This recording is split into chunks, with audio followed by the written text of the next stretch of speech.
Boa noite, CC Videira. Glória a Deus, que bom é estar na casa do Senhor, declarando que só Ele é digno de toda honra, de toda adoração, de toda a nossa devoção, de todo o nosso amor. Jesus tem sido bom para você, igreja. Amém, amém, amém. Que atmosfera que nós vamos construir aqui hoje. Quão bom é adorar Jesus. Quão bom é dizer que só Ele é Senhor, que Ele é o Senhor dos senhores, que Ele é o Rei dos reis, que nós adoramos um Jesus que é vivo, um Jesus que está aqui, um Deus que está presente nesse lugar, um Deus que é por nós e não contra nós, igreja. Que prazer, que privilégio nós temos de adorar Jesus hoje aqui à noite. Então vamos construir essa atmosfera de adoração, vamos manter o nosso coração aberto, vamos pedir para que o Espírito Santo abra os nossos olhos espirituais, para que nós possamos ver o que Deus está fazendo aqui hoje, porque quantos de vocês sabem, mas a gente não vem aqui simplesmente para assistir um culto, a gente não vem aqui simplesmente para ver alguém pregar, ver alguém cantar, e as luzes são incríveis, e a atmosfera é fantástica, mas nós vemos aqui para prestar um culto. O culto é você que faz, meu irmão. O culto é para Deus. Nós viemos aqui para adorar a Deus, porque Ele é digno de toda a nossa adoração. Ele é digno porque Ele foi o único que morreu naquela cruz há 2000 anos atrás, para que eu e você pudéssemos ter vida, e vida em abundância. Tem alguém aqui comigo hoje, igreja? Você é grato pelo sacrifício de Jesus naquela cruz? Amém, amém. Então vamos cultuar hoje aqui, vamos derramar o nosso coração perante Deus. Feche seus olhos comigo. Papai, nós te agradecemos pelo teu amor, pela tua graça. Nós te agradecemos porque enquanto éramos inimigos de Deus, o Senhor veio, se entregou numa cruz e construiu a ponte para que nós pudéssemos nos achegar até a Deus, e que pudéssemos ser feitos não mais escravos, não mais inimigos de Deus, mas agora filhos amados de Deus. Obrigado, Senhor, porque o véu se rasgou e nós temos completo acesso ao teu amor, completo acesso à tua graça. Pai, nós te agradecemos porque nós não servimos a um Deus esculpido por mãos de homem, mas um Deus que é vivo e um Deus que está aqui. Nós te declaramos, Pai, que só Tu és Senhor das nossas vidas. No Teu nome nós oramos, amém e amém. Na semana passada nós começamos uma série chamada O que a Bíblia diz. O que a Bíblia diz. E nós estamos falando sobre alguns tópicos controversos, sobre alguns tópicos que às vezes é difícil conversar, existem muitas opiniões sobre esses determinados assuntos. E o tópico da semana passada foi o que a Bíblia diz sobre religiosidade, o que a Bíblia diz sobre a verdadeira religião. E hoje o tema da série da nossa segunda pregação é o que a Bíblia diz sobre o mundo espiritual. O que a Bíblia diz sobre o mundo espiritual. Nós estamos vivendo um tempo de pós-verdade. O que uma vez era verdade, todo mundo concordava e parecia ser o comum para todas as coisas, para todas as pessoas, hoje tem se tornado o incomum. Hoje a pós-verdade fala que essa é a minha verdade. Não sei qual é a sua, eu não sei qual é a daquela pessoa, mas essa é a minha verdade. Cada pessoa tem andado com a sua própria verdade, mas nessa série a gente não quer falar sobre a minha opinião, a gente não quer falar sobre a sua opinião, a gente quer focar no que a Bíblia diz. O que a Bíblia diz sobre cada tópico, sobre cada assunto que nós estamos aqui falando. Nesse tempo de pós-verdade, muitas vezes nós temos trocado aquilo que era o senso comum, como eu disse antes. Para todo mundo isso aqui é uma bateria, mas hoje em dia, se eu não quiser chamar bateria, eu vou chamar de guitarra, e essa é a minha verdade, e eu vou fazer o que eu me sinto bem fazendo, e o que eu me sinto bem fazendo é o melhor para mim. Então eu vou chamar isso aqui como eu quero chamar, porque essa é a minha verdade. Nós estamos vivendo um tempo de relativização da verdade, de relativização da Bíblia. Nós nunca, será que a Bíblia disse isso? Ei, será que é assim mesmo? Ei, mas, e sempre tem o mas. A gente parou de acreditar sobre algumas verdades eternas da Bíblia, de um Deus que é o mesmo ontem, hoje e para sempre, e a gente começou talvez a falar, ei, mas eu não consigo viver assim, então a gente talvez diminui a régua moral da Bíblia, porque a gente ainda não consegue alcançar. E o problema dessa verdade é porque, na verdade, a gente começa a fazer com que a Bíblia comece a se adequar a nós, enquanto a realidade é que nós precisamos nos adequar ao que a Bíblia diz. Nós que precisamos obedecer o que Deus está falando, porque Ele é Deus e eu não sou. Ele é perfeito em tudo que faz e eu não sou.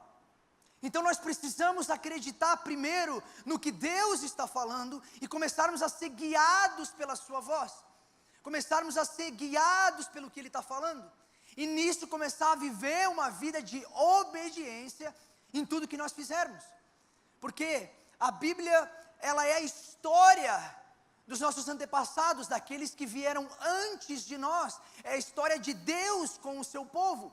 Então, se nós somos povo de Deus, se nós somos cristãos e por isso não fazemos a nossa própria vontade, mas porque somos cristãos, seguimos o senhorio de Jesus, então precisamos nos adequar ao que Ele fala, ao que Ele diz que é verdade. Nós precisamos aprender a viver de acordo com o que Jesus diz que nós deveríamos viver, e como Ele diz que nós deveríamos viver a nossa vida dia após dia.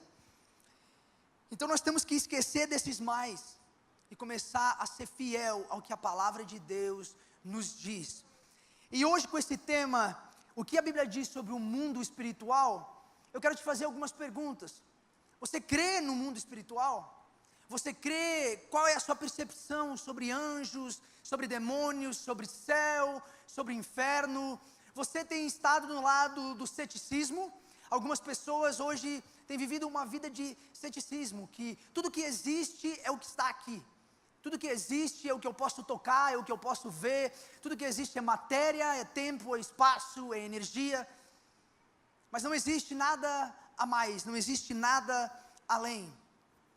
Qual é o seu pensamento? E ele tem sido formado pelo que Deus diz, pelo que a Bíblia diz, ou por mitos, ou por opiniões de outras pessoas, ou crendices populares, ou ela está fundamentada na palavra de Deus, no que o Senhor tem para nós. E é com isso em mente que nós vamos entrar aqui no que a Bíblia diz em Efésios 6, 11 e 12.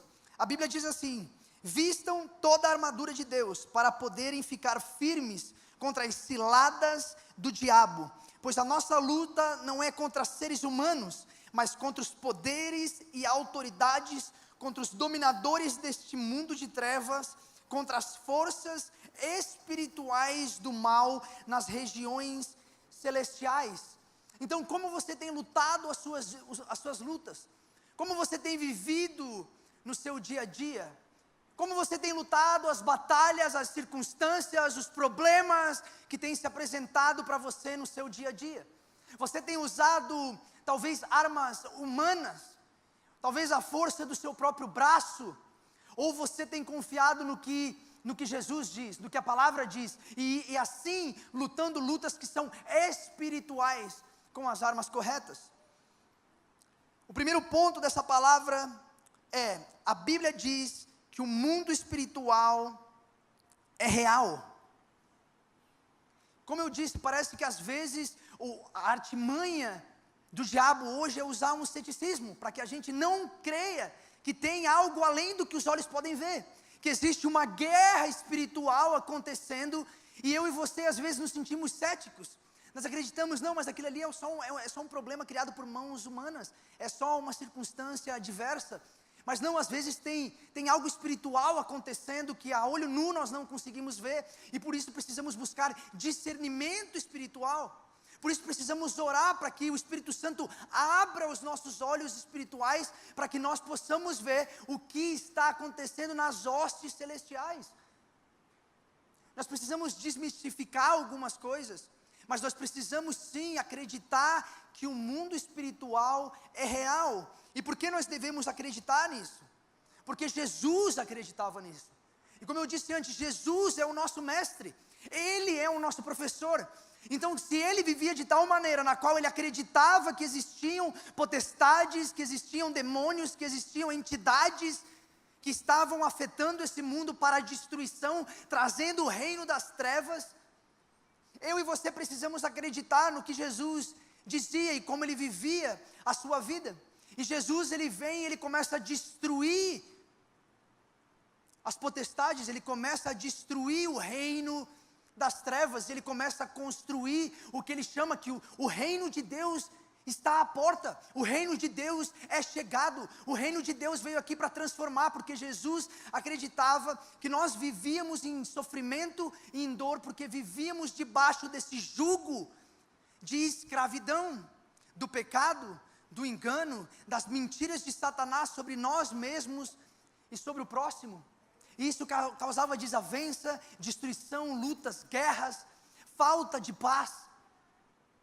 Então, o Senhor Jesus começa, através da sua maravilhosa luz, nos transportar do reino das trevas para um novo reino, nos dando um novo estilo de vida, nos dando um novo coração, para que nós pudéssemos viver nesse novo reino que Ele veio para estabelecer.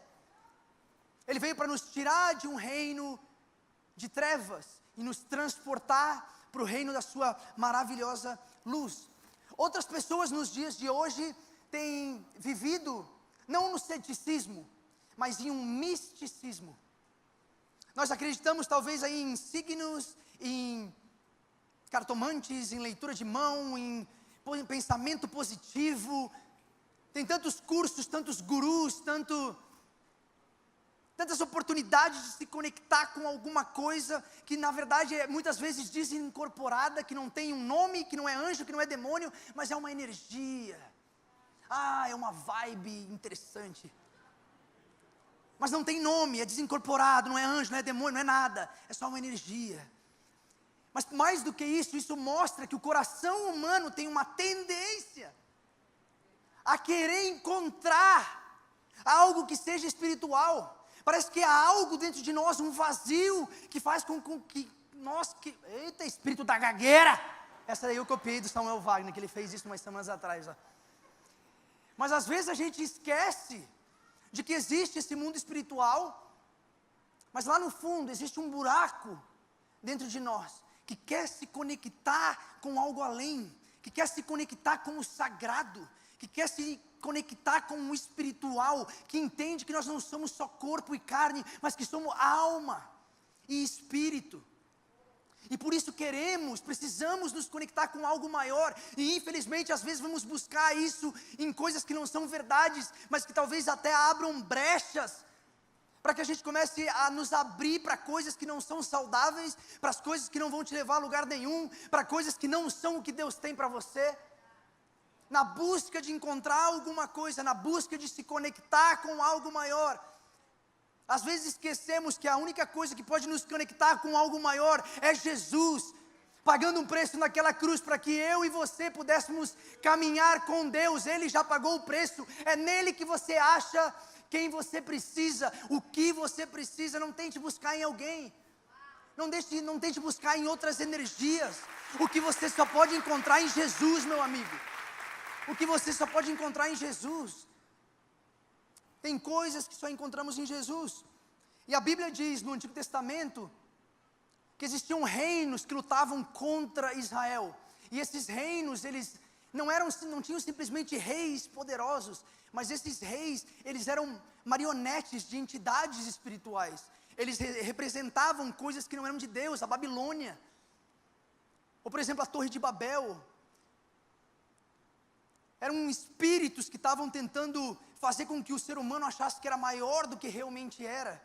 Que talvez estava nos moldando, transformando os nossos desejos em coisas menos e aquém do que o Senhor tem para nós. E no Novo Testamento, Jesus faz isso também. Jesus, como eu disse antes, começa a trazer o reino dele nesse lugar. E a Bíblia diz assim em Lucas 4, no versículo 33 a 36, na sinagoga havia um homem possesso de um demônio, de um espírito imundo, e ele gritou com toda a força: que queres conosco, Jesus de Nazaré? Vieste para nos destruir? Sei quem tu és, o Santo de Deus. Jesus o repreendeu e disse: cale-se e saia dele. Então o demônio jogou o homem no chão, diante de todos, e saiu dele sem o ferir. Todos ficaram admirados, e diziam uns aos outros: que palavra é essa? Até aos espíritos imundos ele dá ordens com autoridade e poder, e eles saem. É incrível, porque eu e você somos seguidores de Jesus, então acreditamos no mundo espiritual, mas não vivemos uma vida amedrontada, não vivemos uma vida onde temos medo desses seres espirituais. Por quê? Porque não há palavra, não há espírito imundo que possa ficar de pé diante de Jesus. Não é pela força do teu braço, não é pela força do meu braço, mas é através do que Jesus pode fazer, através de mim, através de você. Nós somos simplesmente instrumentos nas mãos de Deus, mas não precisamos ficar então aí, vivendo uma vida amedrontada, porque sim, o mundo espiritual existe, mas precisamos andar com a autoridade e o poder que não está em nós, mas está em Jesus, e porque somos filhos de Deus, temos total acesso a essa realidade do céu. Então não vamos viver com medo de mal olhado, com um pé de coelho pendurado na mochila, porque nós temos Jesus, nós temos Jesus, e Ele tem todo o poder. Nós cantamos isso, nós precisamos acreditar no que cantamos fora do domingo, e trazer o que a gente canta aqui para a nossa segunda, para a nossa terça, para a nossa quarta, e viver com uma vida que acredita que Deus é poderoso, que não há outro nome maior do que o nome de Jesus, que nós temos confiança nesse nome.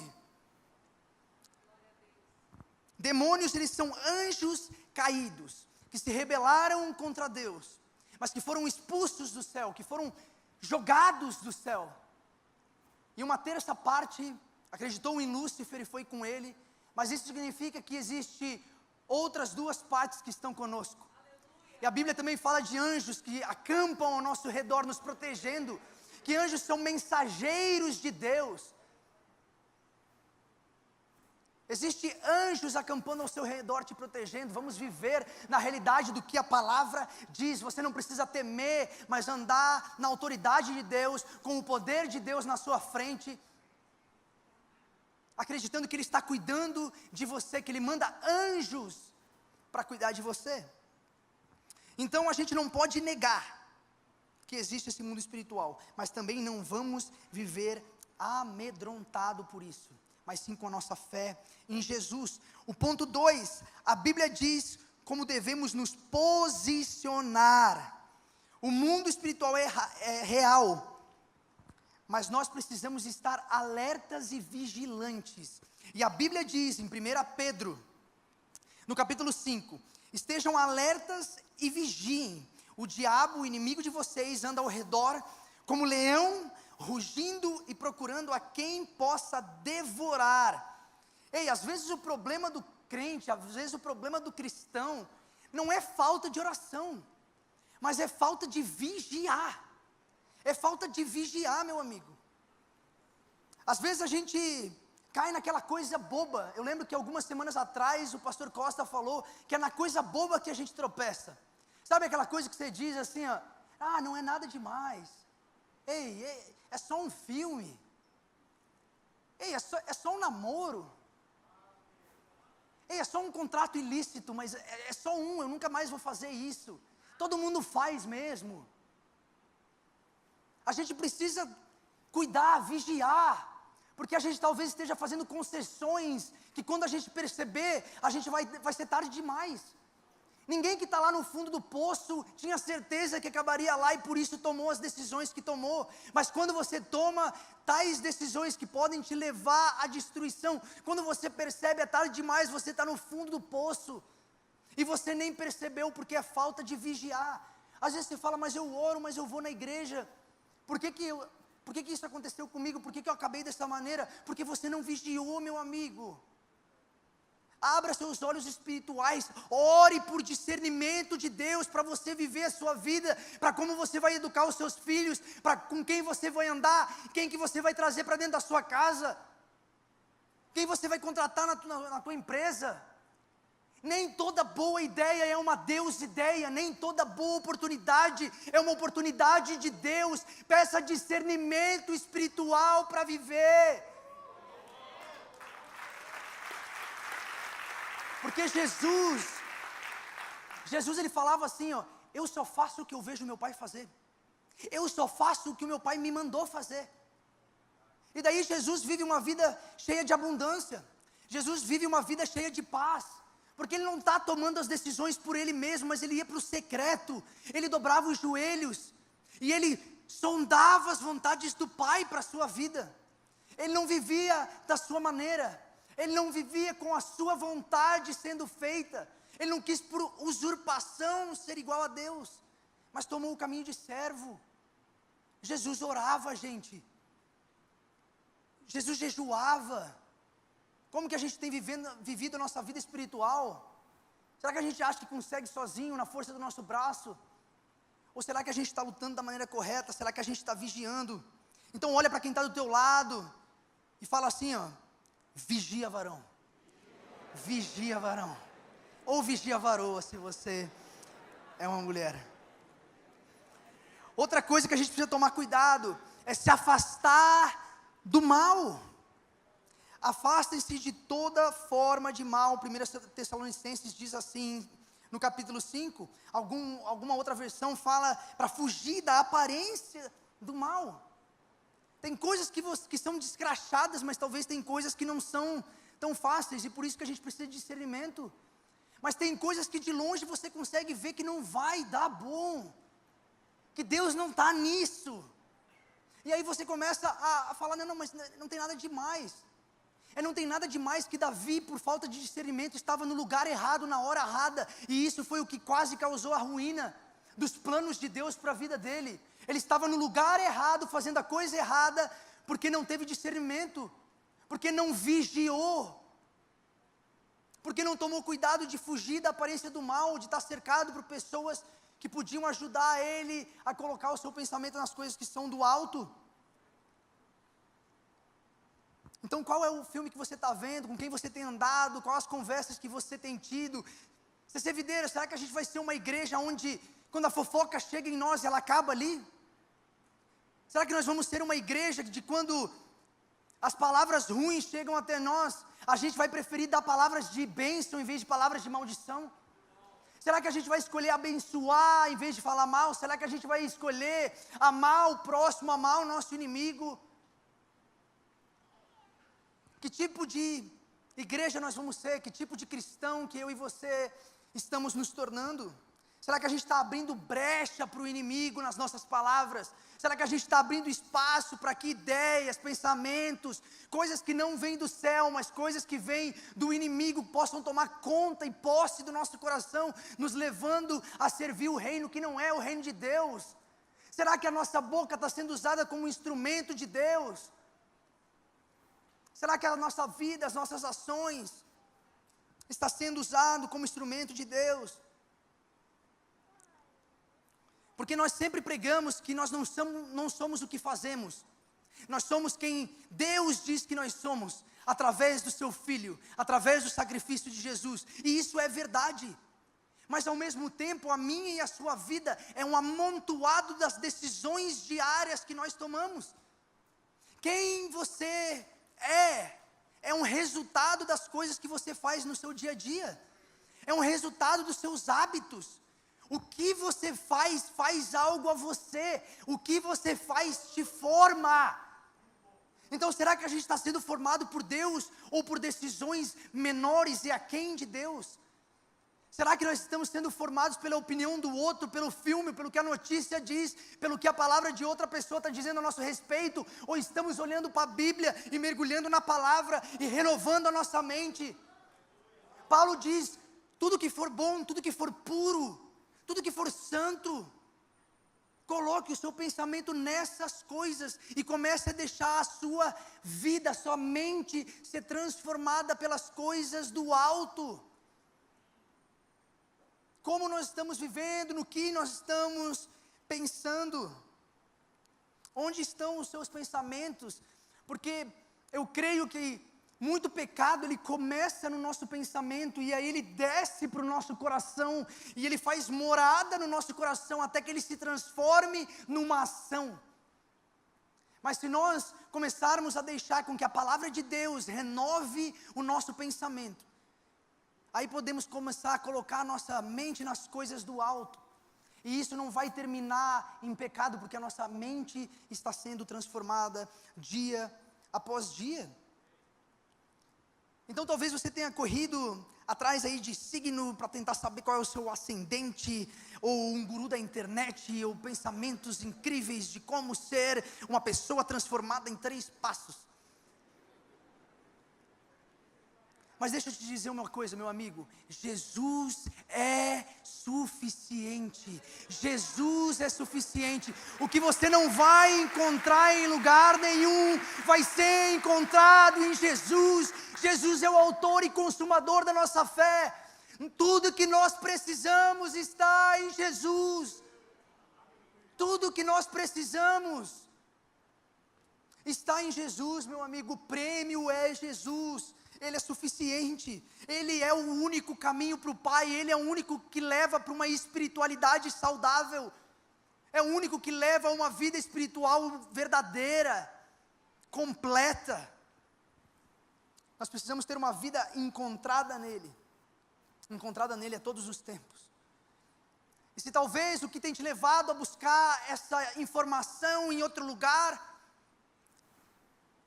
talvez Deus não quer te revelar algo porque ainda não seja o tempo. Seja paciente. Talvez não é o momento, talvez não é a hora, é por isso que Deus não te revelou ainda. Não significa que você tem que sair correndo, buscando em outro lugar para alguém te revelar algo que não é para você saber agora. Mas se você acredita que a vontade de Deus é boa, pura, santa, agradável, perfeita, então acredita em Deus. Acredita que Ele tem o tempo certo. Ele é o Deus que entregou o próprio Filho para que você tivesse vida, meu amigo. Ele tem o teu melhor em mente. Então se Ele não te revelou alguma coisa, é porque não é o tempo ainda. Mas acredite num Deus que é bom. Acredite num Deus que é bom. O ponto 3 diz assim, a Bíblia diz como devemos guerrear. Pois embora vivamos como homens, não lutamos segundo os padrões humanos. As armas com as quais lutamos não são humanas, ao contrário, são poderosas em Deus para destruir fortalezas. É o que a Bíblia diz em 2 Coríntios, no capítulo 10, versículo 3 e 4. Nós não lutamos contra seres humanos. Ei, o teu inimigo não é o teu chefe. O teu inimigo não é o teu vizinho que fica escutando música ruim até tarde da noite. Ele não é o teu inimigo, pode parecer, mas ele não é o teu inimigo. A Bíblia diz que a gente às vezes está lutando errado, porque a gente está achando que o problema é aquela pessoa, é aquela circunstância, e não é. É um problema espiritual. Às vezes é uma opressão maligna, às vezes é uma seta, é um dardo do inimigo contra a tua vida, para te destruir, para te tirar do foco, para te tirar do caminho, para te tirar dos caminhos do Senhor, para te tirar da igreja, para falar mentiras a teu respeito, porque a Bíblia diz que Ele é o pai da mentira. E às vezes ele usa a boca de alguém, às vezes pode até usar a boca de alguém dentro da igreja, mas ele não é o teu inimigo. Nós estamos lutando contra potestades malignas, nós estamos lutando contra um mundo espiritual que é real, mas como eu disse antes, nós não precisamos temer. Nós não precisamos temer, porque nós temos Jesus ao nosso lado. Mas a questão é como você tem lutado as suas batalhas. Você tem lutado as suas batalhas no joelho, meu irmão. Tem uma coisa chamada disciplinas espirituais. Isso é jejum, é oração, é leitura da palavra, é momento de silêncio e solitude, é sacrifício. Como que nós temos lutado as nossas batalhas? Será que a gente tem levado alguns problemas para o joelho, ou a gente tem lutado com o homem achando que ele é o problema? Será que a gente tem levado para Deus? Porque eu olho para a vida de Davi e ele fazia orações muito sinceras. Às vezes Davi desejava o mal do outro, mas ele fazia isso em oração, ele reclamava da esposa para Deus, não para o vizinho do lado, não para o colega de trabalho. Você está trazendo as suas preocupações, os seus problemas até a Deus, ou você tem resolvido levar para outras pessoas que não têm a menor ideia de como solucionar aquele problema? Leve os seus problemas para Deus, lute as suas lutas de joelho. Tem muita doença que não é apenas fisiológica, mas que é uma opressão. Ei, eu não estou falando que a gente não tem que confiar na ciência aqui, por favor, não é isso que eu estou dizendo. Graças a Deus pela ciência, graças a Deus que nós temos remédios e médicos, que Ele deu sabedoria ao homem para desenvolver essas coisas, para que nós pudéssemos ser curados de inúmeras formas. Mas tem coisa que é espiritual, gente. Tem coisa que é espiritual e a gente precisa lutar com armas espirituais. A Bíblia diz aqui em Lucas, no capítulo 13, e ali estava uma mulher que tinha um espírito que a mantinha doente, havia 18 anos cativa por um espírito. Ela andava encurvada e de forma alguma podia endireitar-se. Ao vê-la, Jesus chamou-a à frente e lhe disse: mulher, você está livre da sua doença. Então lhe impôs as mãos e imediatamente ela se endireitou e passou a louvar a Deus, a louvar a Deus. É o nome de Jesus, é um toque de Jesus por uma circunstância adversa, quando o inimigo está tentando construir alguma coisa, é um toque de Deus e tudo pode mudar. Meu amigo, é um toque de Deus que você precisa na sua vida, é um toque de Deus sobre essa circunstância, é um toque de Deus sobre esse problema, é um toque de Deus sobre a sua família, é um toque de Deus para o seu casamento, é um toque de Deus para o teu filho que saiu da igreja, é um toque de Deus que pode solucionar o teu problema. Será que estamos lutando com Deus, chamando Ele para a nossa batalha, confiando nele para quebrar coisas que a força do nosso braço não pode fazer? Em quem temos confiado? Eu não estou falando que a gente tem que brincar do diabo, falar sobre o reino espiritual, sobre o mundo espiritual, não é dar púlpito para o diabo. É falar que sim, existe um mundo espiritual, mas que em Jesus nós somos mais do que vencedores, através do que Ele conquistou na cruz do Calvário, para que eu e você fôssemos livres, meu amigo, livres, minha amiga. Nós somos livres através do sacrifício de Jesus. E o quarto ponto, a Bíblia diz que somos protegidos, Não venha viver com medo, com perturbações, com será que tem um inimigo correndo atrás de mim a toda hora, será que tem alguém escondido debaixo da minha cama? Essa não é a ideia. Por quê? Porque nós somos protegidos, e é o que a Bíblia fala. A Bíblia fala que nós somos protegidos pelos anjos que acampam ao nosso derredor. A Bíblia também diz que nós somos protegidos pelo sangue de Jesus. Apocalipse 12, versículo 10 e 11 dizem assim: então ouvi uma forte voz dos céus que dizia: agora veio a salvação, o poder e o reino do nosso Deus, e a autoridade do seu Cristo, pois foi lançado fora o acusador dos nossos irmãos, que os acusa diante do nosso Deus dia e noite. O diabo é acusador, o diabo é mentiroso, o trabalho dele é destruir a tua vida. O trabalho dele é falar que você não merece ser amado, é apontar o seu pecado, é apontar o seu erro, falando que não há transformação para você. Ei, você assistindo em casa, ei, você nas unidades prisionais, talvez o diabo tenha contado mentiras a seu respeito, talvez ele tenha colocado inverdades sobre você, e ele tem querido definir quem você é, falar que você é incapaz de ser transformado, falando que aquele é o teu fim. Mas a Bíblia diz que nós somos protegidos pelo sangue de Jesus, meu amigo, pelo sangue de Jesus.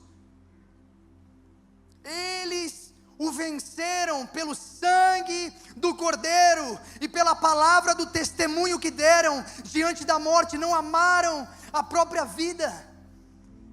Eu lembro que quando eu era criança, eu sou filho, neto de pastor, eu cresci embaixo de banco de igreja, e a minha mãe, como toda boa assembleiana, ela me ensinou uma coisa.